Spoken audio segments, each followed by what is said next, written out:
La colère n'abîme pas, ne détruit pas tout, heureusement.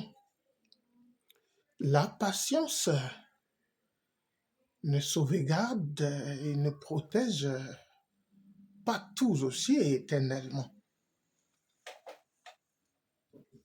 On entend souvent dire que c'est un adultérin, un bâtard qui est vexé, contrarié, refuse de se mettre en colère. C'est encore lui au pied de qui on se jette et on rejette purement et simplement vos supplications. Est-ce un péché de se mettre en colère face à une injustice? Est-ce qu'un crime? Si contre une offense, je me mets en courroux. En effet, la colère accélère la sécrétion de l'adrénaline. L'adrénaline, c'est une hormone qui est directement sécrétée dans le sang sous l'effet de la colère. Et une fois dans votre sang, elle vous bouleverse, elle vous secoue, elle vous agite, elle bouleverse votre état, elle métamorphose votre être. La colère contracte vos vaisseaux sanguins, augmente votre tension artérielle et élève exagérément votre température. Ainsi, vous courez le risque d'un accident vasculaire, cérébral et toutes sortes d'autres maladies y afférentes. Qui plus est, la colère utilise deux astuces pour venir à bout de son auteur. Nous avons la mort subite. Ça vous prend, crise cardiaque, arrêt brusque, rangement dans votre dernière demeure, point bas. Ou bien, elle tue à petits coups.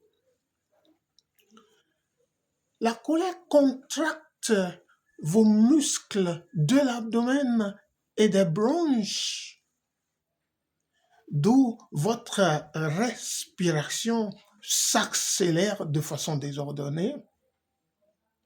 Votre cœur désormais bat à une vitesse vertigineuse. À ce stade, frères et sœurs, où vous êtes débordés, vous perdez le contrôle de tous vos sens. Il est alors fort évident de commettre des impairs, des violences, voire des agressions. Vous faites la preuve d'une maîtrise de soi égale à zéro. Il arrive aussi souvent de prendre des décisions hâtives.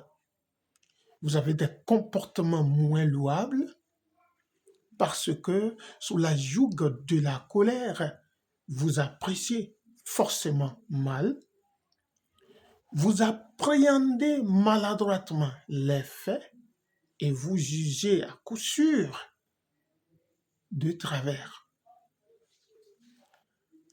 Que ceux qui ont des oreilles les ouvrent et enregistrent.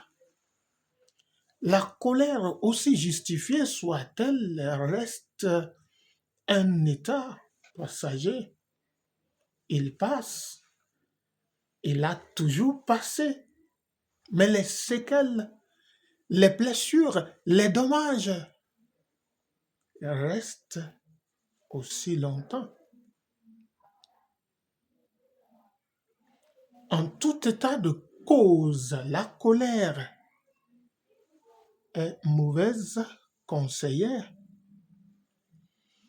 Elle est, en un mot, dangereuse. Une seconde suffit pour que vous passiez de vie au trépas. Une minute est grande pour que, valide trapu costaud, vous devenez invalide, mou et infime.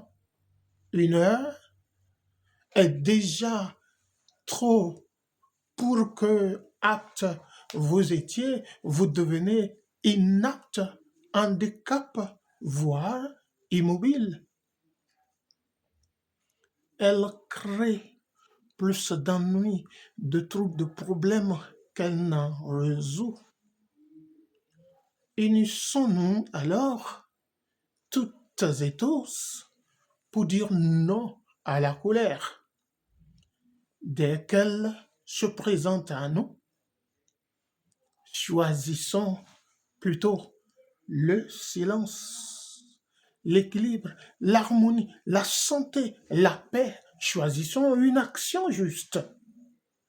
Le silence, chers frères, est l'éloquence de la sagesse. Peace and love obey me, my name.